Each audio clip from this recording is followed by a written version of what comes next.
Treasury, क्या आप confuse मत होइएगा, यूएस गवर्नमेंट के जो बॉन्ड्स हैं उसमें दो सबसे बड़े निवेशक हैं, जापान और चीन। जापान लार्जेस्ट, सबसे ज़्यादा उसने ले रखे हैं, उसको करेंसी एक्सपोर्टर भी बोला जाता है, और दूसरे नंबर पे चीन है।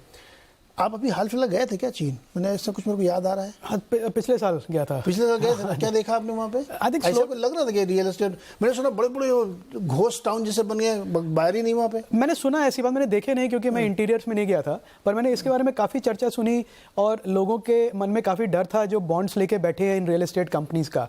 तो उस समय मेरे को लगा कि लालच में लोग सस्ते में बॉन्ड्स मिल रहे हैं, 50 सेंट टू $1, मतलब ₹1 की चीज़ उनको 50 पैसे में मिल रही है। तो एक लोगों में लालच था कि ये ले लेते हैं, और उनको ये लग रहा था कि इतनी बड़ी कंपनी है, सरकार कभी फेल नहीं होने देगी, तो सरकार आगे बचा लेगी। तो $1 का एक 50 पैसे वाला ₹1 नहीं मिलेगा, 80 पैसे तो मिल जाएगा, तो सरकार दे देगी। पर अब की बार ऐसा हुआ नहीं, और ये बड़ी शॉकिंग चीज़ है इन्वेस्टर्स के लिए जो डिस्ट्रेस एसेट्स में इन्वेस्ट करते हैं, ये सोच कर कि सरकार आगे बचा लेगी, क्योंकि इतने सारे लोग जो है इनका जो सबसे ज़्यादा नुकसान हो रहा है वो जो हाउस ओनर्स हैं जिन्होंने इन्वेस्ट किया। तो गवर्नमेंट बैक्ड कंपनियां डिफॉल्ट कर रही हैं। बिल्कुल। तो ये 3 मैं आपको नाम बता रहा हूँ बड़े वाले, इसके अलावा 1 दर्जन छोटी कंपनियां हैं जो डिफॉल्ट कर चुकी हैं ऑलरेडी जी। तो इस बार तो शी जिनपिंग साहब कुछ कर ही नहीं पा रहे हैं। नहीं, इस बार मेरे को लगता है उन्होंने कहा है कि कि सरकार इंटरफेयर नहीं करेगी, बैकअप नहीं देगी। अगर इन्वेस्टर्स ने रिस्क लिया है, गलत रिस्क लिया है, तो वो इन्वेस्टर्स का नुकसान है, हम अपना पैसा इनको बेल आउट करने में नहीं लगाएंगे। आई थिंक वो एक मैसेज, बहुत स्ट्रॉन्ग मैसेज भेज रहे हैं अपनी कैपिटल मार्केट्स को और सिस्टम को कि आप ये सोच के लेवरेज मत करिए कि हम आके बचा लेंगे। तो आप लोग को खुद देखना है, खुद बिजनेस करना है, और जो सरकार का पैसा है वो हम जनरल इकोनॉमिक ग्रोथ में हम यूज करेंगे। ओके, मतलब मैसेज वहां चला गया। मैसेज बहुत क्लियर है जी। आत्मनिर्भर बनो, आत्मनिर्भर बनिए और सेंसिबल रिस्क लीजिए। मतलब ये सोच के बिल्कुल मत लीजिए जैसे यूएस फेड में होता है कि यूएस में जो इन्वेस्टर कहते हैं क्या होगा, फेड आके बचा लेगा। तो बल्कि मैं कहूंगा चाइना इस टाइम ज्यादा कैपिटलिस्ट बन गया है और यूएस ज्यादा प्रोटेक्शनिस्ट बन गया है। ये बहुत ही मतलब गंभीर विषय इसलिए भी आप समझिए कि फेड कह रहा हूं, चाइना ने अपने सेंट्रल बैंक जो है, पीबीओसी बोलते हैं जिसको, पीपल्स बैंक ऑफ चाइना, उसको ये कहा है कि आप थोड़ा सा रेट कट करिए लेकिन ज़्यादातर एडमिनिस्ट्रेड तरीके अपनाइए, रूल्स इजी कर दीजिए, रियल एस्टेट कंपनियों को रूल्स में उतना मत फंसाइए, इतना ज़्यादा उनसे कोलेट्रल मत लीजिए। ये सारे प्रयास किए जा रहे हैं। ऐसी एक संभावना शायद बन रही थी कि प्राइम लेंडिंग रेट भी वो कट करेंगे। अभी उन्होंने एक 2 साल वाला रेट कट किया है, थोड़ा सा 15 बेसिस पॉइंट, पता नहीं करेंगे कि नहीं करेंगे। और जो स्टिमुलस की बड़ी उम्मीद लगाई पड़ी तो वैसा कुछ नहीं आया अभी तक। तो पंकज जी, चिंता ये है कि उनके यहाँ के रियल एस्टेट वाले डिफ़ॉल्ट कर रहे हैं, फिनेंशियल कंपनी डिफ़ॉल्ट कर रही हैं और वो बॉन्ड बेच रहे हैं। मतलब ये बॉटम लाइन है कि उधर गिरा तो इधर उन्होंने अमेरिका वाले बॉन्ड बेचने शुरू कर दिए। इससे करेंसी मार्केट का जो उथल पुथल होने की आशंका है, क्योंकि जापान भी इसमें एक बड़ा प्लेयर है। आपने गौर किया होगा कि जापान की करेंसी जो है इस समय कमज़ोर हो रही लगातार, बावजूद इसके कि उनका इन्फ्लेशन बढ़ रहा है। मुझे लगता है एक झटके में किसी दिन वो रेट न बढ़ा दें। हालांकि उन्होंने अपनी वो यील्ड कर पॉलिसी को 0.5 से 1% तक का खोल दिया है। तो ये क्या एक करेंसी का एक इशू खड़ा हो रहा है क्या, जो जिसका असर हमारे ऊपर डायरेक्टली पड़ सकता है? पंकज जी। नीरज जी नमस्कार। देखो नीरज जी,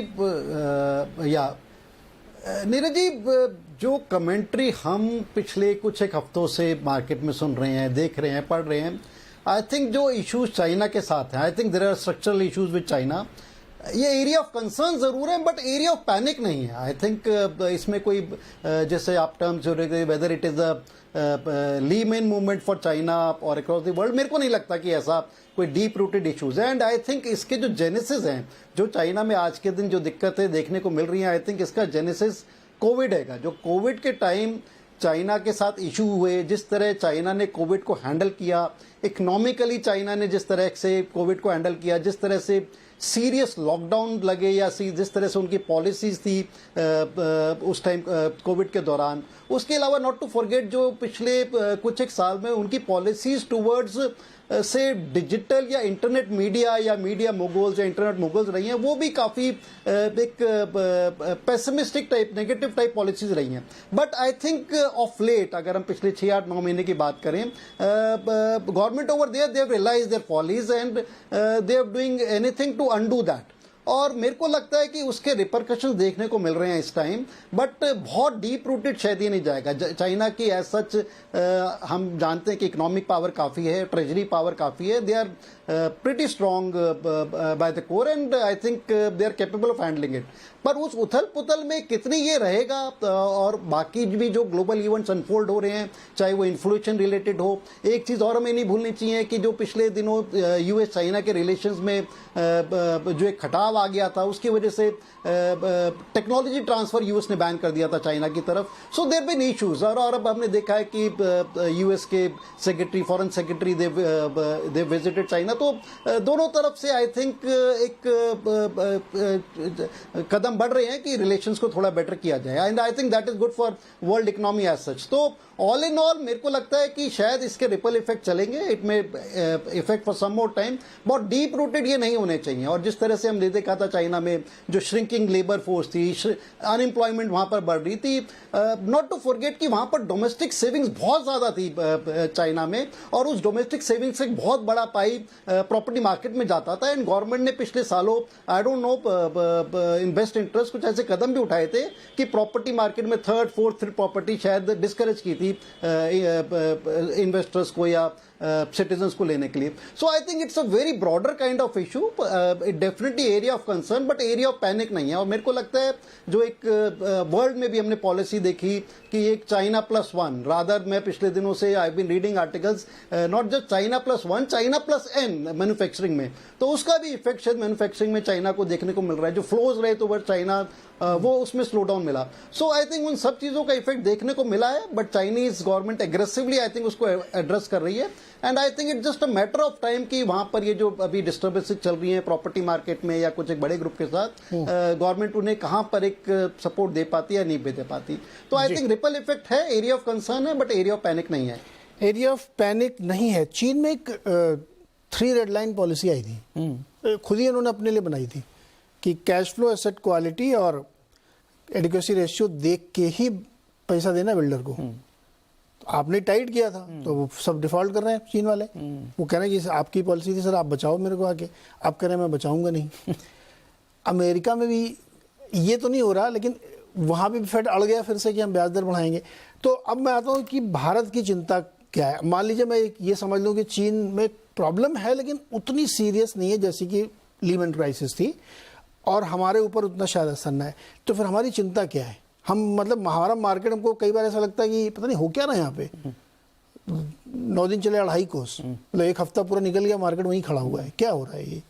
नहीं, आई थिंक इंडिया छोटा मार्केट है बनिस्बत आप तो हमारे लिए बहुत बड़ा है। हमारे लिए बहुत बड़ा है, पर मैं एज ए ग्लोबल इन्वेस्टर अगर मैं देखूं तो कहीं चाइना 20 आप ग्लोबल डॉलर है। हाँ, कोशिश तो करते हैं। ये बात है ना।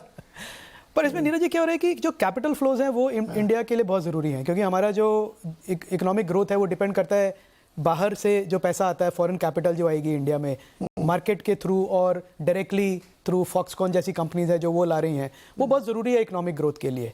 तो चाइना जैसी सिचुएशन होती तो क्या होता है, जो फॉरेन इन्वेस्टर्स हैं वो वापस जाके रीअसेस करते हैं अपना प्लान, देखते हैं। अब कोई ETF है जो MSCI इमर्जिंग ETF में इन्वेस्ट करता है, उसमें चाइना का वेटेज अभी भी 40% के ऊपर है, इंडिया का कुछ 12-13% है।